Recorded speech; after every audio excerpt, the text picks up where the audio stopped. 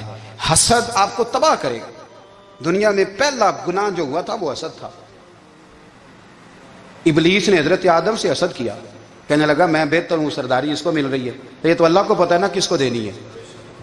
اور دنیا میں پہلا قتل حسد کی وجہ سے ہوا۔ حابیل قابیل کے درمیان حسد کا معاملہ تھا، خاتون کا نکاح اس سے کیوں ہو رہا ہے، مجھ سے ہونا چاہیے۔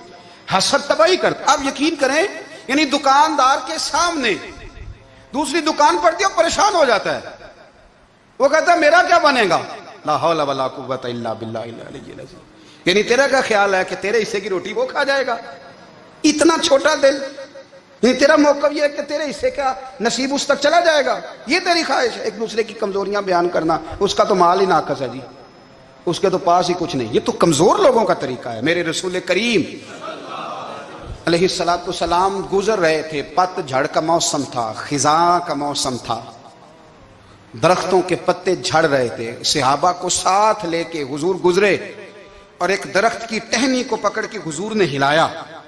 صحابہ فرماتے ہیں کہ چھم چھم اس کے پتے گرے، زمین پر ڈھیر لگ گیا۔ حضور نے فرمایا دیکھا تم نے کیا ہوا؟ حضور ہاں۔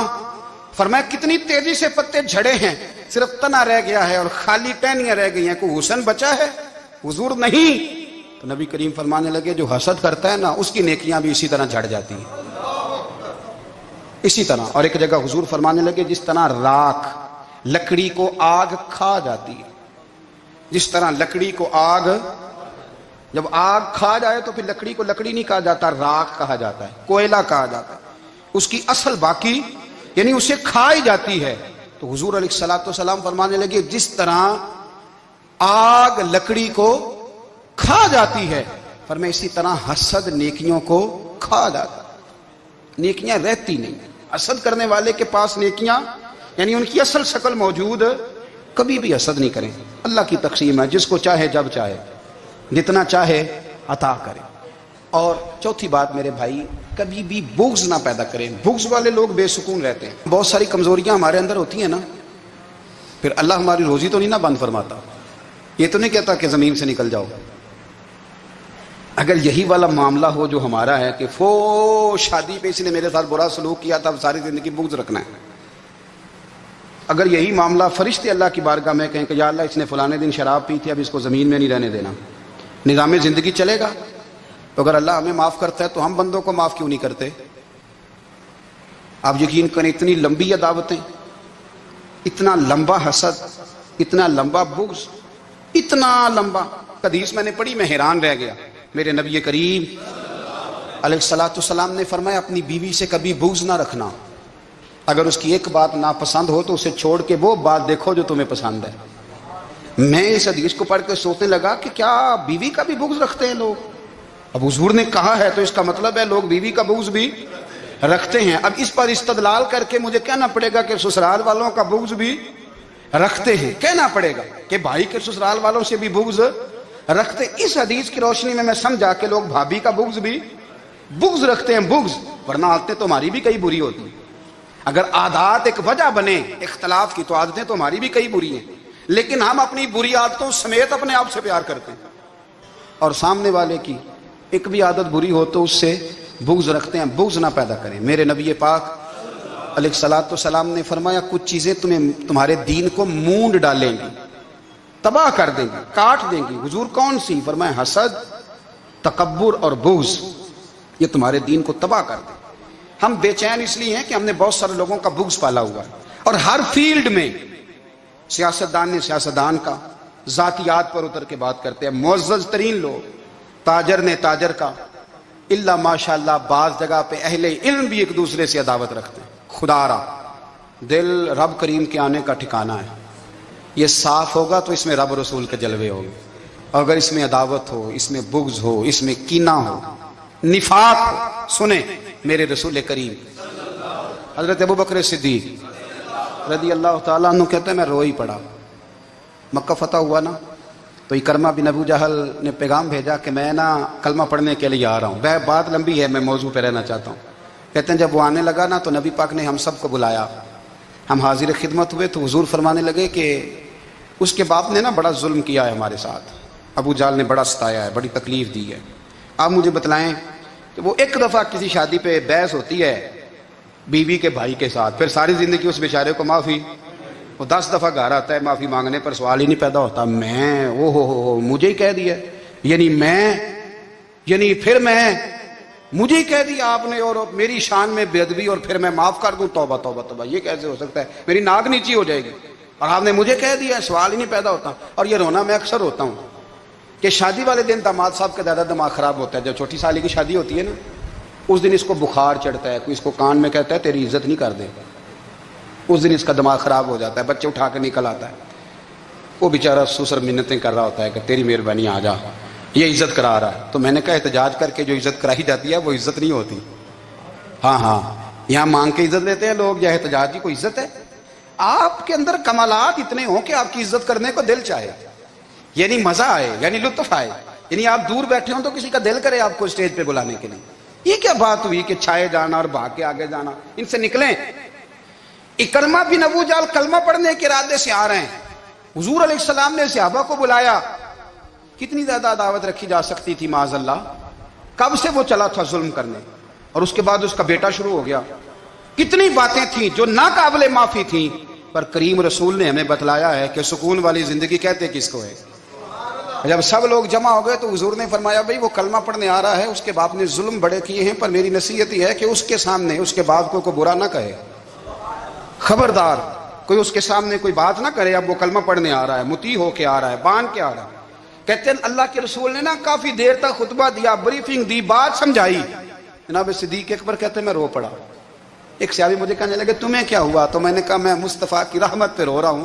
دیکھو کن کے لیے حضور گراؤنڈ بنا رہے ہیں, دیکھو کن کے لیے حضور تیاری کر رہے ہیں, جنہوں نے ساری زندگی دشمنی کی. خدا را یہ اندر سے عداوتیں نکال پھینکو. او بھائی اتنا تو لمبا ٹائم ہی کوئی نہیں, اتنا تو وقت ہی کوئی نہیں, اس کو صاف رکھو. بندہ کوئی کر بھی گیا تو کوئی حرج نہیں. چنگی مندی سجنا کولوں 100 واری ہو جاندی, یار یاراں دا گلا نہیں کر دے. اصل پریت یار یاراں دا جڑا گلا کردا جے یار نہیں جے ہوندا. ہاں پکی بات, پکی پیڑی. میرا ایک سنگی مجھے آ کے کہنے لگا فلانی جگہ بندہ یہ بات کر رہا تھا. میں کہ تو اوتھے ہی سیں سوندا سیں, تم ہی نال ہی سیں. میرا تو سجن بات سن ہی نہیں سکتا. چنگی مندی سجنا کولوں 100 واری ہو جاندی, یار یاراں دا گلا نہیں کر دے, اصل پریت جنہاں دی. ہاں جو بندے پھر ہوتے اس طرح کے, ان کے لیے بھی میاں صاحب نے کہا ہے, ان کے لیے بھی میاں صاحب نے کہا ہے, ان کے لیے بھی آپ نے بات ارشاد فرمائی ہے. آپ نے فرمایا چنگا ہویا لڑ نیڑیوں چھٹا, کتے عمر نہیں لنگی ساری, بے قدراں دی یاری کولوں توبہ لکھ لکھ باری. او چنگا ہویا لڑ نیڑیوں چھٹا, کتے عمر نہیں لنگی ساری. جو اس طرح کا تھا نا شکوے کرنے والا, بغض رکھنے والا, فرمایا بے قدراں دی یاری کولوں توبہ, یعنی لاکھ تے لاکھ کنے ہو گئے, یعنی 2 لاکھ واری توبہ کی تھی انہوں نے, گنی نہیں جا سکتی جتنی میاں صاحب نے توبہ کر دی. بے قدرے دوست, بے قدراں دی یاری کولوں توبہ لکھ لکھ واری. چنگا ہویا لڑ نیڑیوں چھٹا, کتے عمر نہیں لنگی ساری. تو مہربانی کریں, ایک تو اگر آپ مطمئن رہنا چاہتے ہیں تو کبھی کبھی نا مست ہو کے ذکر الہی کریں. مست ہو, وہ والا ذکر نہیں جس میں آپ موبائل بھی دیکھ رہے ہیں اور کہانیاں بھی. میرے سامنے کو بندہ جمعے والے دن یا تقریر کے درمیان تسبیح لے کے بیٹھ جائے تو میں اس سے پوچھتا ہوں تو دو کام ایک ٹائم جی کیویں پہ کرنا ہے. میری بھی بات سن رہے ہو, تسبیح پڑھی تو ممکن ہی نہیں. تسبیح تو تسبیح ہے, جب وہ ہوگی تو پھر کوئی اور کام سوال ہی نہیں پیدا ہو. ایک تو ذکر کریں محو ہو, دوسری بات حقیقت کا سامنا کریں. آپ اگر مطمئن رہنا چاہتے ہیں تو حقیقت پسند بنیں. تیسری بات حسد چھوڑ دیں, دوسروں کو ڈسکس کرنا چھوڑ دیں. آپ یہ دیکھیں کہ